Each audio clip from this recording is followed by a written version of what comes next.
da série Debates que só acontecem na internet. Estaria essa nova onda de estéticas tirando a personalidade das pessoas?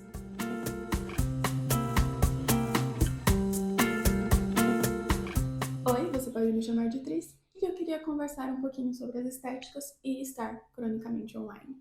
Se você está presente nas redes sociais nos últimos anos, principalmente no TikTok, e você é ali da geração Millennial, geração Z, com certeza você já se deparou com um vídeo a respeito de estéticas. As possibilidades de estéticas elas são imensas e na mesma velocidade que elas aparecem, elas costumam sumir também.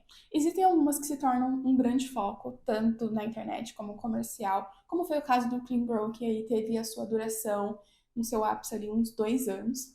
Como a gente tem algumas coisas um pouco mais nichadas, como é o caso, por exemplo, do Cappuccino Nails, ou então do Latina Fairy. Eu tô querendo fazer esse vídeo desde o começo do ano, porque é algo que tem me chamado a atenção desde ali do segundo semestre de 2023, mas foi um assunto que aqui no começo do ano agora, final de fevereiro, nossa, final de janeiro, começo de fevereiro, teve um certo boom por causa de alguns acontecimentos nas redes sociais. Lá no final de 2023, alguns criadores de conteúdo voltado para o nicho de estilo e moda, eles faziam umas previsões deles de tendência para 2024. E aí alguns criadores e algumas pessoas começaram a falar de uma estética chamada Eclectic Grandpa, que seria algo como um vovô eclético, né? Seria uma pessoa mais velha, provavelmente um homem, que tem em suas vestimentas um pouco do traço de todas as coisas que ele viveu e ele gosta e ele experienciou durante a vida, que ele traz ali na maneira com que ele se expressa na sua velhice. Alguns dos vídeos que apareceram a respeito dessa estética eram num teor mais de diversão, da pessoa que estava criando ali, querendo mais se divertir, experimentar algumas coisas, onde elas tentavam reproduzir com as roupas que ela tinha essa coisa do vovô eclético. Porém, alguns dos vídeos seria algo mais informativo, então de pessoas falando o que você poderia comprar, por exemplo, para conseguir ter essa estética. E aí, um perfil do Elliot Duprin, quando ele se deparou com esses vídeos sobre como ter essa estética, ele resolveu fazer um vídeo no TikTok que deu uma viralizada, onde ele começou a questionar o porquê que as pessoas estavam pulando de estética para estética e porquê que as pessoas, no final das contas, elas só queriam imitar a vivência de alguém. De que eu só quero determinada estética porque eu quero parecer que eu tenho as vivências e a personalidade de quem realmente criou, entre aspas, essa estética. Women want you to dress like an eclectic grandpa in 2024. Very rarely do I rant on this app, but what in the world are we talking about? Eclectic grandpa? An eclectic grandpa is someone with actual personal tastes and preferences, is comfortable but has their own opinions, and has worn their clothes for decades. I can't think of anything better to sum up our current personal style epidemic than this new trend for 2024. We want nothing more than to emulate someone who has lived an entire life developing personal style. This is not our own style, but the style of someone else, someone who has lived the life that we want to live, someone who has traveled and read and slowly acquired clothing and a fashion sense through experience and trial and error. The coolness and chicness of the style comes only from a lived-in and serene essence that someone who has lived a full life acquires with their clothes. I'm not upset at this creator in the slightest, or anyone who even wants to look like an old grandpa. I basically do it every day. I just want people to think critically about their fashion choices. I don't really give personal style advice, even to my closest friends, because it's personal. All I tell them is to wear what makes you happy and comfortable, to keep up with sustainability and quality within clothing, and every once in a while, when you hit a rut, experiment a little. But most of all, wear your clothes. Rewear them. Beat them up, repair them, love them. When you don't anymore, give them away and live a life in them. Personal style will come to those with intentionality. Those are the people who will actually eventually become the eclectic grandpas. See ya.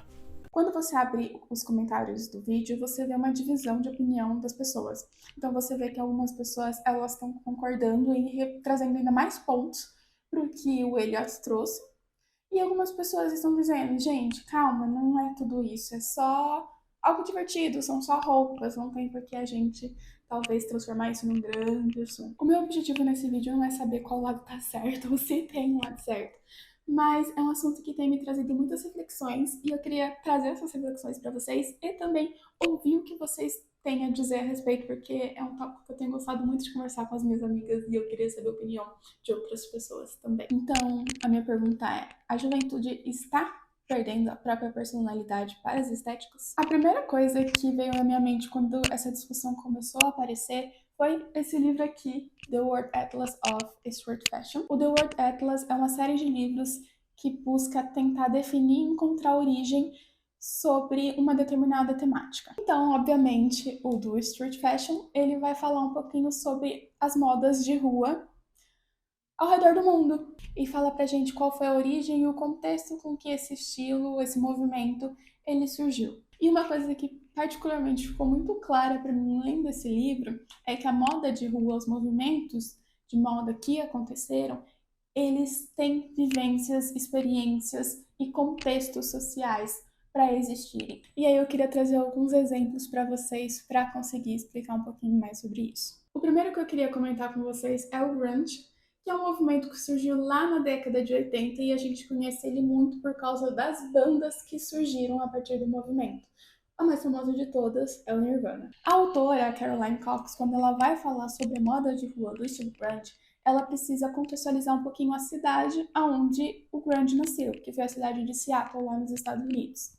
Essa cidade ela é conhecida por ser uma cidade de indústria de extração de madeira. E os trabalhadores dessa área, eles tinham uma maneira muito específica de vestimenta para conseguir trabalhar com esses processos. Então, as botas de couro pesadas eram uma característica importante para o trabalho na extração de madeira, assim como o jeans, que depois de muito tempo de uso acabava se desgastando. Das estampas, a gente tem uma forte presença do xadrez, e para lidar na época do frio, as jaquetas e touca. Depois de um tempo utilizando essas roupas, elas acabavam indo para os brechós. E a juventude local, como com toda outra juventude que não tem tanto acesso financeiro para conseguir comprar roupas em outros lugares, eles acabavam se direcionando para os brechós, onde tinham essas roupas.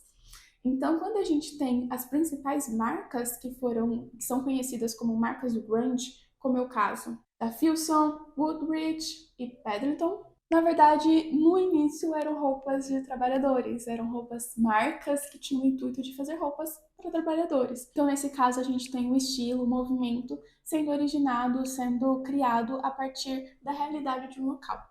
Indo para o outro lado do mundo, a Caroline Cox, quando ela vai falar um pouco sobre as principais modas de rua do continente asiático, ela fala bastante sobre o movimento Ganguro, que é um movimento feminino japonês. O movimento Ganguro, ele é um movimento que surge ali no final do século passado, com as garotas japonesas trazendo um pouco da moda americana para sua própria realidade. Então nós temos alguns elementos como o bronzeamento, mas bem forte, bem alaranjado, o cabelo loiro e longo, a roupa bem anos 90 ali, uma coisa até meio roupa de clipe de diva pop, uma maquiagem bem exagerada.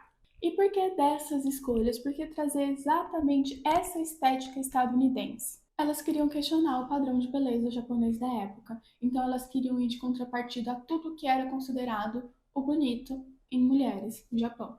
Então, a pele clara, o cabelo escuro, as vestimentas mais modestas, além de ser uma maneira delas reagirem à supressão da individualidade que acontecia muito na época pós-guerra japonês. Uma coisa muito interessante a respeito do movimento Ganguro é que as meninas japonesas, elas se influenciaram pela estética estadunidense, principalmente a estética estadunidense negra, e hoje a gente tem a utilização do Ganguro por mulheres negras aqui nas Américas, que utilizam dessa estética para tentar demonstrar que elas podem ser muito mais do que os estereótipos existentes para mulheres negras. Elas querem mostrar que elas podem fugir do que é esperado, né? E elas acabam utilizando esse movimento Ganguro como uma moda alternativa para elas. Então, desde o movimento Ganguro ali na sua criação até a utilização do movimento Ganguro aqui no Ocidente, a gente tem as pessoas que utilizando como uma maneira de quebrar estereótipos femininos, quebrar estereótipos de gênero, de raça. Outro que eu gosto muito é o movimento punk da Indonésia, que apesar do movimento punk não ter sido originado na Indonésia, os indonésios, compreendendo todas as questões sociais e políticas que envolviam o movimento punk, eles trouxeram e beberam das referências do punk para a sua realidade, e a juventude punk ela foi uma juventude muito presente na luta contra os regimes autoritários da época. Em todos esses casos, o que mais me chama a atenção é que todos os movimentos de moda de rua, eles são a culminância de vivências. Aconteceu algo, era uma realidade, era algo que a juventude queria questionar, queria ir contra, então que aquela juventude simplesmente estava vivendo. E isso refletiu na maneira com que eles se vestiam. Eu quero deixar claro que eu não acho que pra gente viver moda plenamente, a gente tem que achar um movimento, entrar nele, seguir ele à risca e é isso, sabe? E também eu não quero que as pessoas achem que só porque você se entende como uma coisa, como parte de um movimento, você não pode experimentar outras coisas. Na verdade, eu quero fazer o inverso disso. Porque a sensação que eu tenho é que quando eu vejo e leio sobre a origem desses movimentos, eu vejo que uma realidade culmina nas roupas. E hoje as roupas, elas tentam moldar uma realidade. E quando essas roupas, essa estética, ela molda uma realidade, a sensação que me traz é que algumas pessoas deixam de viver ou fazer determinadas coisas porque não se encaixa mais no que ela entende como parte daquela estética. Algo que me fez pensar muito nisso foi uma discussão que eu vi, bem adolescente, mas que eu já vou chegar nesse ponto, a respeito do Clean Girl e Messy Girl. Novamente, lá na rede TikTok, uma garota, ela começou a fazer um vídeo sobre a unha que ela ia fazer, um vídeo, sabe as pessoas fazendo a unha? E que ela queria fazer uma unha na estética Messy Girl. E ela tinha as unhas grandes. E os comentários começaram a ser uma grande discussão de isso realmente pode ser Messy Girl porque ela tem unha grande. Uma Messy Girl não tem unha grande. Se ela quer ter unha grande daquele jeito, ela tem que ser de tal estética ou tal estética. E novamente, eu sei que provavelmente eram adolescentes ali discutindo, mas eu acho que isso consegue demonstrar bastante pra gente como as estéticas elas têm criado caixinhas fechadas onde as pessoas não podem ter gostos pessoais, que seus gostos pessoais eles precisam ser moldados a partir da estética que você resolveu que você quer ter. Em todo esse debate, discussão e questões, as pessoas mais atingidas são os adolescentes, né? Então a gente está vivendo uma fase da adolescência onde a gente tem o final da geração Z e o início da geração Alpha, que são duas gerações que estão cronicamente online. Eles passaram por uma adolescência e uma infância sem saber o que é estar offline. Então, para a gente que viveu um momento offline onde nós não estávamos cronicamente offline, a gente consegue olhar para essas discussões e parar para pensar: nossa, isso é só uma discussão que acontece na internet. Mas para essas pessoas que cresceram, viveram online e offline ao mesmo tempo, né, que elas estão cronicamente online, as questões do online acabam refletindo sim muito fora da internet para elas. Porém, tem um outro lado que eu tenho refletido e pensado um pouco a respeito. Eu sou professora e eu sou professora de adolescentes. E para quem não sabe, nós professores estudamos para ser professores. Né? Não é um dom, não é algo que desce assim pra gente. Do mesmo jeito que todas as profissões estudam, nós também estudamos para ser professores.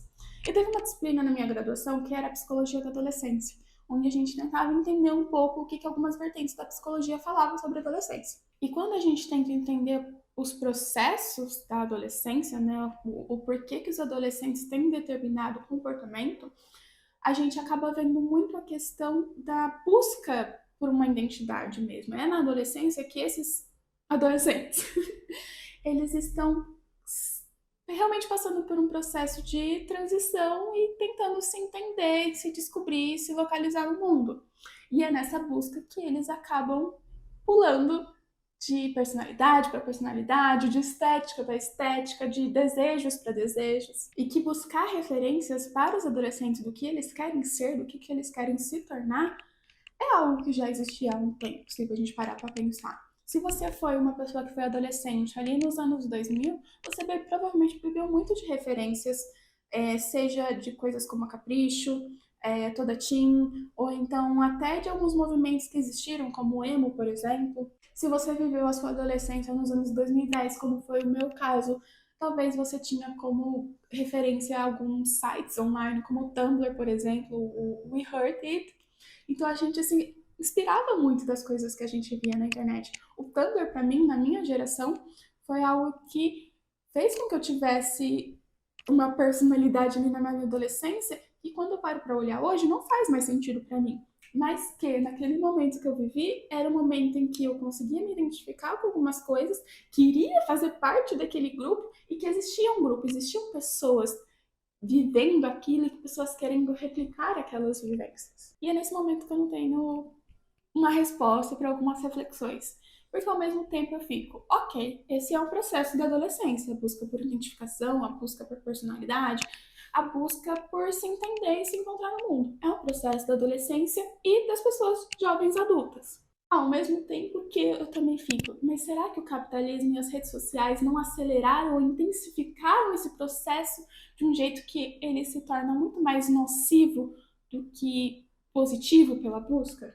E apesar de tudo isso ser uma questão para a adolescência, nós jovens adultos, ou adultos ali, os 30 a mais, 35, nós acabamos nos incluindo nessa discussão em todas essas questões que têm acontecido, porque pela primeira vez, nós, millennials, nós, final da geração Z, estamos vivenciando, experienciando as redes sociais juntamente com uma geração mais nova. Nós não somos os mais novos agora na internet. Nós dividimos esses espaços com a geração Z e com a geração Alpha. Então, querendo ou não, por mais que essa seja uma questão muito mais forte e intensa para os adolescentes, nós jovens adultos e adultos acabamos pegando um pouquinho disso, né? Quando eu resolvi fazer esse vídeo, eu quis ter um questionamento norteador para todo o vídeo e tudo mais. Mas conforme a gente vai refletindo e pensando a respeito desse único questionamento, outros 1000 questionamentos aparecem também. Eu acho que esse é o legal a respeito de debater e conversar sobre temáticas. E eu quero saber quais são as suas reflexões, quais são os seus questionamentos, no plural, porque não é possível que você só tenha um, tá? Quero muito ouvir, comenta nos comentários que eu quero conversar a respeito. E espero que vocês tenham gostado do vídeo. É isso, um beijo.